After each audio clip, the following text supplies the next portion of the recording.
મહત્વના સમાચાર દાહોદથી મળી રહ્યા છે, જે આચાર્યએ બાળકીના સાથે દુષ્કર્મ આટકારી છે। તોરણી પ્રાથમિક શાળામાં અભ્યાસ કરતી હતી આ બાળકી 19 સપ્ટેમ્બરના રોજ 2024ના રોજ આ ઘટના બની હતી, જ્યારે આચાર્યએ આ બાળકી સાથે દુષ્કર્મ આચરી ત્યારબાદ તેની હત્યા કરી દીધી હતી।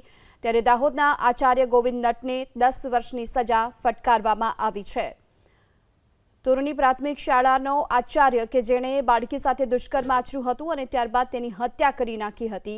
કારમાંથી તેની ત્યારબાદ હત્યા કરી હોવાનું સામે આવ્યું હતું। જો કે હત્યા કર્યા બાદ આ બાળકીની લાશને જે સ્કૂલના કમ્પાઉન્ડ વોલ પાસે રાખી દીધી હતી અને ત્યારબાદ ત્યાંથી તે ભાગી છૂટ્યો હતો। તપાસના અંતે આખરે તે ઝડપાયું હતું અને હવે તેને કોર્ટે સજા સંભળાવી છે। 10 વર્ષની સજા હાલ આચાર્યને આપવામાં આવી છે। લીમખેડા કોર્ટે આરોપી ગોવિંદ નટને 10 વર્ષની સજા ફટકારી છે।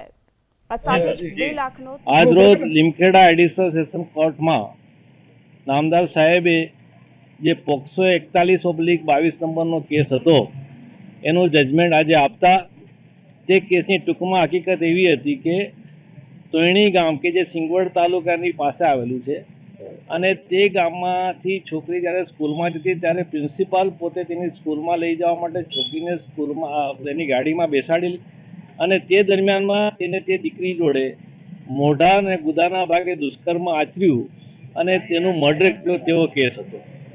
આ કેસમાં અમે તેમનો બચાવ પક્ષ તરીકે અમે હાજર થઈ તેનો બચાવ કરતા આજે નામદાર કોર્ટે જજમેન્ટ આપ્યું છે। તેમાં દુષ્કર્મ માન્યું નથી, મર્ડર પણ માન્યું નથી અને જૂની આઈપીસી 304 નવા કાયદા મુજબ 105(2) ની અંદર 10 વર્ષની સજા કરી।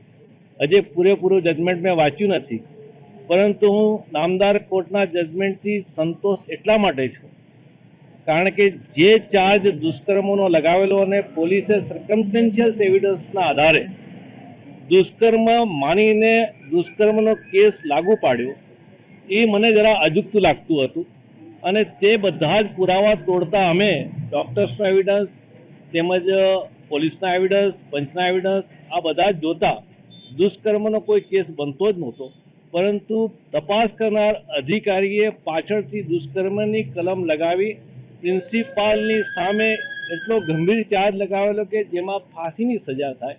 આ કેસ અમે ચલાવતા અમને બધી જ હકીકત મળે પછી અમે કેસ હાથમાં લીધેલો અને હાથમાં લીધા પછી અમને લાગ્યું કે ના, આ ડિફેન્સ કરવા જેવો કેસ છે, આમાં પોલીસની તપાસ ખોટી છે અને પોલીસે ફક્ત કોઈ રાજકીય પાર્ટીઓના દબાણમાં આવીને એના વિરોધના દબાણમાં આવીને તપાસ કરી એવું અમને લાગતું હતું। એટલા માટે અમે આ કેસની પેરવી કરેલી, બચાવ પક્ષની અંદર તમામ પુરાવા તોડતા નામદાર કોર્ટે જે જજમેન્ટ આજે આપ્યું છે તેનાથી હું પૂરેપૂરો સંતુષ્ટ છું અને જે 105(2)માં 10 વર્ષની સજા કરી છે કે જેમાં મનુષ્ય વધ ના ગણાય તેમ છતાં પણ તેને વધ ગણી અને 10 વર્ષ ગણવામાં આવે છે, તેવા કેસમાં પણ અમે નામદાર હાઈકોર્ટની અંદર અપીલ કરીશું। મને પૂરેપૂરો વિશ્વાસ છે કે નામદાર હાઈકોર્ટમાં પણ આ આરોપી ગોવિંદભાઈ નટ નિર્દોષ છૂટશે, કારણ કે 304(2)માં જે સજા થઈ છે તેનો પુરાવો પણ મારા અભ્યાસ મુજબ મને પૂરતો લાગતો નથી।